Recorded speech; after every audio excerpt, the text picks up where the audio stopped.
నగరపాలక సంస్థ కార్యాలయంలో స్నాక్స్ స్కామ్ జరిగింది. స్నాక్స్ కి 3 కోట్ల రూపాయలు ఖర్చవడం ఏంటి? గత ప్రభుత్వంలో అన్ని స్కామ్లు చూసిన జనం కొత్తగా స్నాక్స్ స్కామ్ ని చూస్తున్నారు.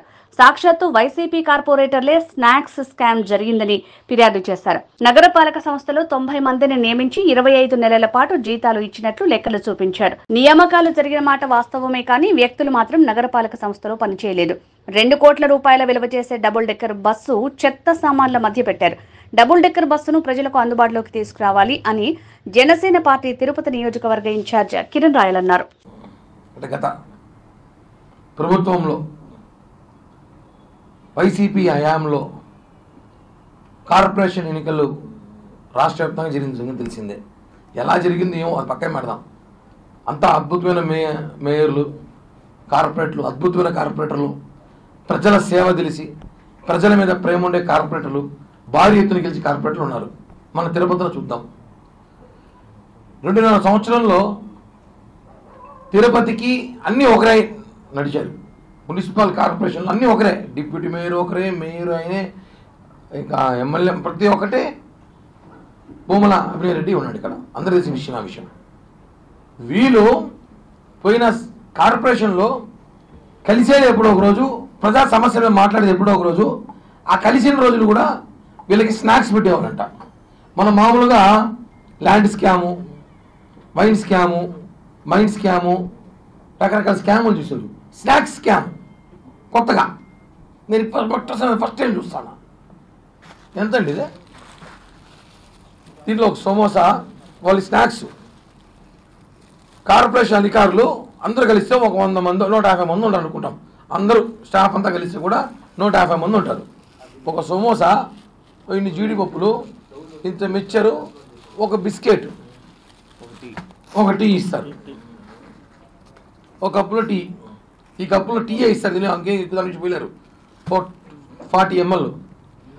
దీనికి 3 కోట్ల బిల్లు అయిందని చెప్పి, గత ప్రభుత్వంలో 3 కోట్ల బిల్లు అయిందని చెప్పి వైసీపీ కార్పొరేటర్లు బయటకు వచ్చి బహిరంగంగా చెప్పారు.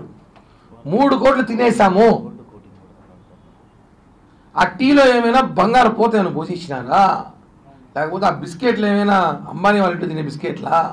లేకపోతే ఒక అమెరికా రాజులు, దుబాయ్ రాజులు తినే సమోసాలా? అర్థం కాదు. మామూలుగా మాకు తెలిసి ఇవే సమోసాలు అంటే ఇవే మున్సిపల్ ఆఫీస్ సమోసాలు, మంచి సమోసా, మిక్చరు. కానీ స్నాక్స్ స్కాము అనేది ఎప్పుడో చూసారు ప్రపంచంలో. దేశానికి తెలియాలి. గత ప్రభుత్వంలో అన్ని స్కాములు చేశారు. లాస్ట్కి మిక్చర్, సమోసా కూడా స్కామ్ చేశారు వీళ్ళు. 3 కోట్లు. పరిస్థితి ఎలా ఉందంటే, మన దగ్గర చెత్త పన్ను, ఆ పన్ను, ఈ పన్నును వసూలు చేసి వీళ్ళు సమోసాల రూపంలో తినేయారు. 3 కోట్లు. మున్సిపల్ అధికారులు ఏమంటారు? 3 కోట్లు కాదు, 38 లక్షలు మాత్రమే తిన్నాము అంటారు. ఇంకో అధికారి 1,50,00,000కే తిన్నామంటారు. వైసీపీ కార్పొరేటర్, స్వయాన కార్పొరేటర్లు బయటకు వచ్చి 3 కోట్ల స్నాక్స్ అంటారు. తిరుపతి ప్రజలు ఇంత అమాయకులా? తిరుపతి ప్రజల్ని ఏమనుకుంటారో అర్థం కావట్లే. మా డబ్బులతో మీరు జలసాలా? అసలు ఒక 90 మంది అధికారికంగా 90 మందికి ఏదో జీతాలు ఇచ్చారంట.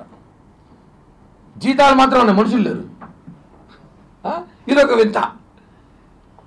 25 నెలల జీతాలు ఇచ్చినారు, మనుషులు లేకే జీతాలు ఇచ్చినారు. అది ఎట్టిచ్చినారు అర్థం కావట్లా. మాకు కూడా 10 మంది ఉన్నాం, పేర్లు ఇస్తాం కావాలంటే, యాడ్ చేసుకోండి. ఎట్టిచ్చినారు? వాళ్ళు ఎక్కడ పని చేశారు? అసలు 150 మంది అన్నారు, మళ్ళీ అధికారికంగా లేదు 90 మంది అన్నారు. సరే 90 మంది అనుకుందాం. 90 మందికి 25,000 చొప్పులు జీతాలు ఇచ్చినారు. 25 నెలలు ఇచ్చారు. ఎక్కడున్నారు వాళ్ళందరూ? ఒకరన్నా విచారిస్తే ఎంక్వైరీ చేయాలి. విచారిస్తే ఎక్కడ తెలుసా? హెల్త్ ఆఫీసర్ ఇంట్లో 2 పనులు, మెడికల్ ఆఫీసర్ ఇంట్లో 2 పనులు, టౌన్ ప్లానింగ్ ఆఫీసర్ ఇంట్లో 2 పనులు, డిఈలు, ఏఈలు, వాటర్ ఇరిగేషన్ డిపార్ట్మెంట్లో పనిచేసే వాళ్ళు 2 పనులు. ఇంతమంది పనులు మీరు ఇళ్లలో పెట్టుకొని, మీరు ఇంట్లో పని చేయించుకొని, మీ ఇంటికి పని కూడా ప్రభుత్వ డబ్బులతో, అంటే మా డబ్బులతో మీరు జీతాలు జల్సాలు చేశారు. ఒకటి స్నాక్స్ స్కాము, ఒకటి మనిషి లేని డబ్బులు ఇచ్చిన స్కాము, ఇంకోటి ఇది మనం చూసుంటాం తిరుపతిలో. ఎక్కడనే ప్రపంచ ప్రఖ్యాతి కాల్చిన తిరుపతిలో డబల్ డెక్కర్ బస్సులే ఉంటాయి. అందరూ రోడ్డు ఎక్కి తిరగచ్చు, దీని మీద తిరుపతిని ఆస్వాదించచ్చు అని చెప్పి దీన్ని ఓపెన్ చేశారు. ఒక్క బస్సు 2 కోట్ల రూపాయల బస్సు ఇది. ఎక్కడుంది బస్సు ఇప్పుడు తెలుసా? ఈ బస్సు ఏడో చూడండి, గోవిందధామం పక్కన షెడ్లో ఉంది.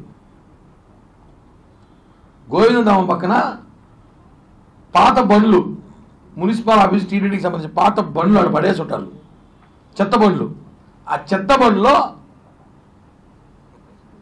డబల్ డెక్కర్ బస్సుని వేసేసారు. ఈ బస్సు కోసం ఎంత ఆర్భాటం చేశారు, ఓవరాక్షన్ మనం చూసుంటాం. చెట్లన్నీ కొట్టేసి, ఎప్పుడెప్పుడో 50 సంవత్సరాలు 60 సంవత్సరాలు పెంచిన చెట్లు తిరుపతిలో కొట్టేసి, ఆ రోడ్లని వెడల్పు చేసి, దీని ఓపెనింగ్కి అందరూ బస్సు ఎక్కి దాంట్లో పాటలు పాడి డ్యాన్సులు వేసి, అసలు మా చూసి అనుకున్నాం మా తిరుపతి కానీ బస్సులు వస్తాయి, మేము కూడా ఎక్కడి తిరిగే పనుల బస్సులు ఎక్కచ్చు అనుకున్నాం. ఇప్పుడు బస్సు ఆడ ఎదిగితే కుప్పతోటలో ఉంది బస్సు. 2 కోట్ల బస్సు ఇది.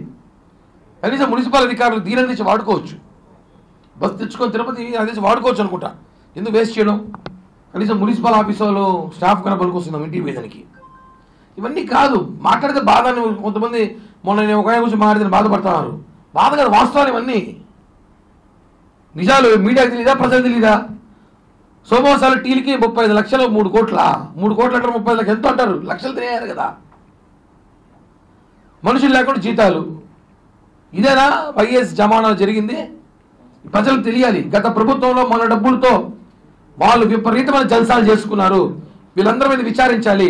మున్సిపల్ అధికారులు ఎవరైతే ఐఆర్ అధికారులు ఉన్నారో వాళ్ళందరినీ కూడా విచారించి ఈ డబ్బులను వాళ్ళ సొంత డబ్బులు వసూలు చేయాలి. వాళ్ళ దగ్గర ఈ డబ్బులు వసూలు చేయాలని చెప్పి కూడా జనసేన పార్టీ తరఫున డిమాండ్ చేస్తున్నాం. చివరిగా ఈ డబుల్ డెక్కర్ బస్సుకు తీసుకొచ్చి ప్రజలకు అందుబాటులో ఉంచితే మంచిదని కోరుకుంటున్నాం. ఎందుకంటే 2 కోట్ల బస్సు ఇది. బస్సుకు చాలా బ్రహ్మాండంగా ఉంది, ఏం రిపేర్లు కూడా ఏం లేవు. దాన్ని తీసుకొచ్చి తిరుపతికి అందుబాటులో ఉంచాలి. ఏం తప్పదు, ఇంకా వేస్ట్ చేయడం ఎందుకు, తప్పదు. కాబట్టి ఉంచితే ఎవరో ఒకరు తిరుగుతారు ఆ బస్సులో.